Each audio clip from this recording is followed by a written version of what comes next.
Hello everyone, welcome to a more secluded area of Central Park. Definitely a very scenic area, but the reason I wanted to do a walk in tech today is because it's been about 24 hours since the Made by Google 2019 event in New York City, and I've had some time to think about it. I just want to go over my initial thoughts about the whole event and the products presented, and then the general consensus about the event and what people are saying on the internet. So in general, I think that we already knew a lot of the announcements announced at the event. We didn't get any surprises. I think we were expecting the Pixel Buds 2, although we didn't know much about them. What we were most surprised about, I think, is that the Pixel Buds 2 were introduced so early on in the presentation, but then we're told that they're not available until 2020. So the general feeling of the event is there was really a lack of enthusiasm. With the exception of Marc Levoy, or Levoy, not exactly sure how to pronounce his name, the rest of the presenters just didn't seem that excited about their own products and the teams that were making the products. Which is a little bit concerning, but I can understand people want to actually put in front of us people who were on the team to present the information about the products they were making. But maybe the people weren't too excited about them, were nervous about them. I wasn't sure, but I didn't get a good general feeling about. But I just didn't get that excited feeling from everybody talking about the technology they've been working on for the last year, or probably longer. The most knowledgeable person at that event, Marc Levoy, was truly this little chipmunk here that's really just enjoying his nut. There's a friend here too. Oh, I guess he noticed me. Yeah, so that was my general feeling about the event, except for Marc, who really was excited and passionate about his work that he's doing in the AI, computational photography, how many times I mentioned machine learning. He was really, really happy about what he had to present to us. And he was able to present things in a way where we weren't mad at him when he said things that Google couldn't do. But he also said yet.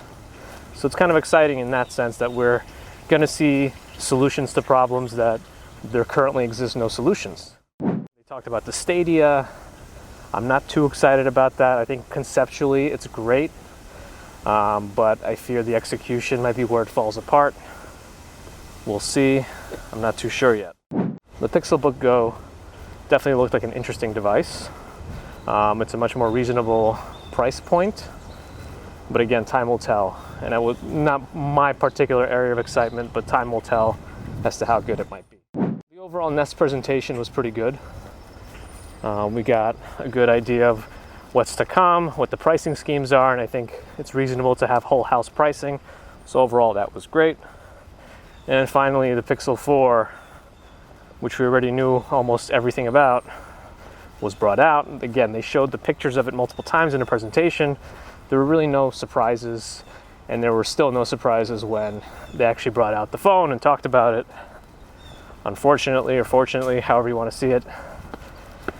And I think that's been the general theme of Google these days, where expectations are low because the products are leaked. They're not matching up with the pricing schematics that people expect in terms of specs.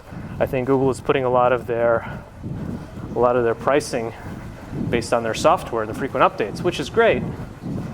But at the same time, people aren't seeing that same value that Google is saying that they offer because they're looking at the numbers and the numbers don't add up.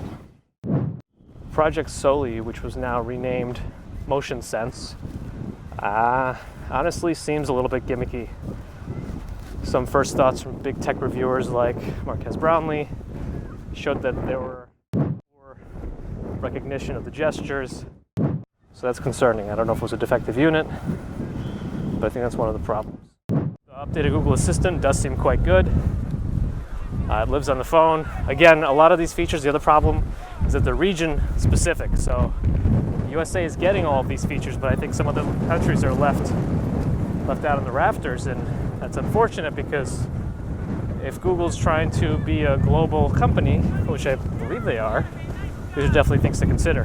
Now, I'm sure there's rules and laws and policies in each of these nations, but I can't imagine they're impossible to navigate around.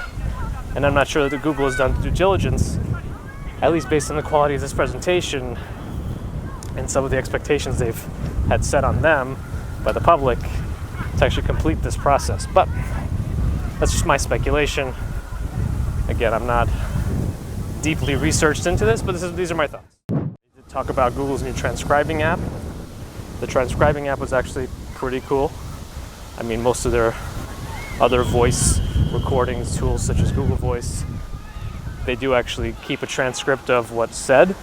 But this is even taking it to the next level because it's a live transcription of what's recorded, and you can actually search for the words in each recording. I think it'll be big for students who record lectures, news reporters, etc. A lot of cool uses for that. Pricing, again, I kind of touched on it with the low expectations of specs and etc. It's not as high as some of the rumors were saying, where the XL would start at $999. It starts at $899, but even then, the same exact pricing as last year's Pixel 3. And I hear that other countries are actually getting a better deal these days, which is actually opposite of what usually happens, but I'm okay with it. Pricing is decent for Google's offerings, but at the same time, lacking in actual specs. And again, the Snapdragon 855 has been out 6 months, so it'll be obsolete in just a few more months when the next slew of flagship phones comes out in spring.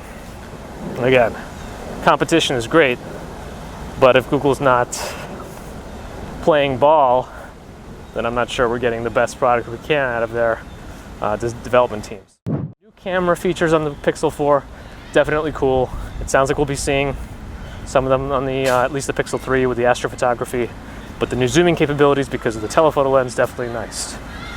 Still don't buy their reasoning for not having a wide-angle lens. I think they were trying to justify that design choice, but I'm not sure the public so easily buys that. Overall, felt like there was a lack of enthusiasm about the products, but they showed what they wanted to show. They did it well enough. We know what they're offering, but I wish that there were less leaks so that we could actually have some more surprises. No Pixel Ultra, that's going to become a running theme, but I think we'll all enjoy speculating about its release in the future. Despite knowing everything about the phone already, I pre-ordered a Pixel 4, it'll come next week. Definitely going to put my thoughts out on that as I promised before. Thanks for watching, and I hope you enjoyed this quick walk in tech through Central Park.